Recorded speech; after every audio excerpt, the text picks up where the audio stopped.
अरी माटी अरे सोने के कुदारी हो, और मिथिला के साथ सुहागिन माटी कोड़े जाई हो। बारात आई है और विधि विधान के साथ भगवान का विवाह हुआ, वैदिक रीत से विवाह हुआ है।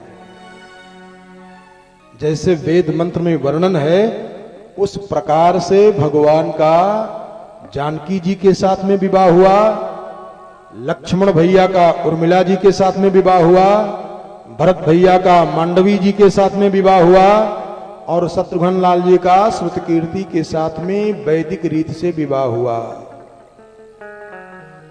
और उस विदाई में जब विदाई हुई है तो मिटी महामर्जाद ज्ञान की विदेहराज जनक भी अपने ज्ञान से पिघल गए। पक्षियां विलाप कर रही हैं, पशु पक्षी विलाप कर रहे हैं सीता जी की विदाई में। सुनैना रानी से रहा नहीं जा रहा है, बार बार पकड़ करके हृदय से लगा रही है।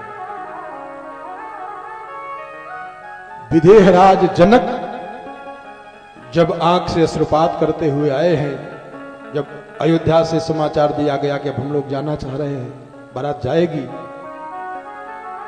जो विदेह थे, अध्यात्म के सम्राट हैं, वो सीता जी की विदाई को बर्दाश्त नहीं कर पा रहे हैं।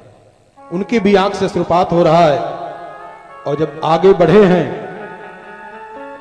तो चक्रवर्ती सम्राट महाराजाधिराज राजा दशरथ 4 कदम आगे बढ़कर के जनक जी के पैर को छू लिया, प्रणाम कर लिया। अब तो जनक जी एकदम बिल्कुल बिहवल हो गए, करे ये क्या मैं देख रहा हूं महाराज, इतने बड़े राजा आप और आप हमारे पैर को छू रहे हैं। राजा दशरथ भी अपने आंख में आंसू भर करके कहा, राजन मैं पूरे ब्रह्मांड में सबसे बड़ा राजा हूं, मैं जानता हूं, लेकिन मैं आपसे छोटा हूं। क्यों? राजा दशरथ ने कहा कि जनक, देने वाला बड़ा होता है, लेने वाला छोटा होता है। आप कन्या दान कर रहे हो, मैं आपके कन्या का दान ले रहा हूं, इसलिए अब मैं छोटा हो गया, आप बड़े हो गए।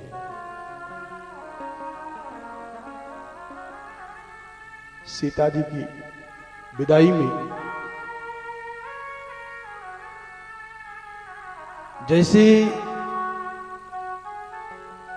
करुणा ही मिथिला के निवासियों के रूप में अवतार ले लिया हो, करुण रसी भर गई हो।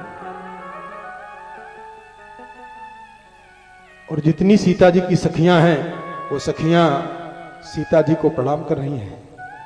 ऐसे प्रेम होता है। इस चरित्र से ये प्रयास करिएगा कि कभी भी अपनी लड़की को पराया मत समझिएगा।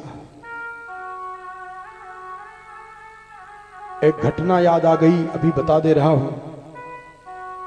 इस परंपरा को ठीक करने का प्रयास करिए सब लोग। बिटिया जब पैदा हो जाती तभी से उसको पराया मानना शुरू कर देते हैं। ये दूसरे घर की अमानत है, दूसरे घर की अमानत है। और अगर वो ससुराल में जाती है और अगर किसी वस्तु की इच्छा प्रकट किया कि हमको ये लेना है, तो ससुराल वाले कहते हैं अपने माता पिता से नहीं मांगी, यहां मांग रही हो।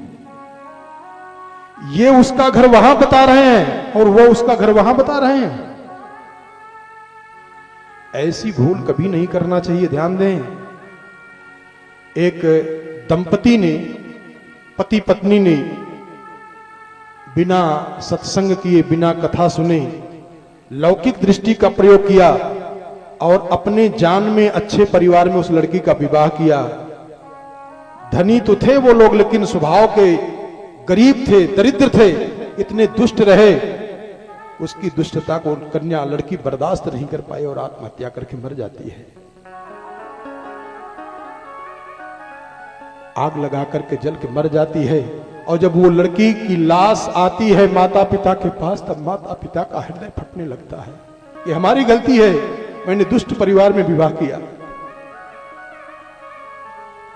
और वो माता पिता पश्चाताप करते हुए अपनी जली हुई लड़की के पैर को पकड़ करके, सर रख करके प्रार्थना करें, गलती माने, प्राश्चित करें कि अरे जनती जे जारल जईबू हर आगी में दहेज के।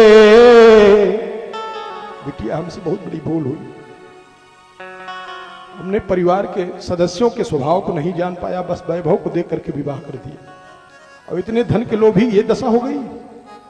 अरे जनती जे जारल जईबू हर आगी में दहेज के, तब पाप नाही करती बेटी ससुर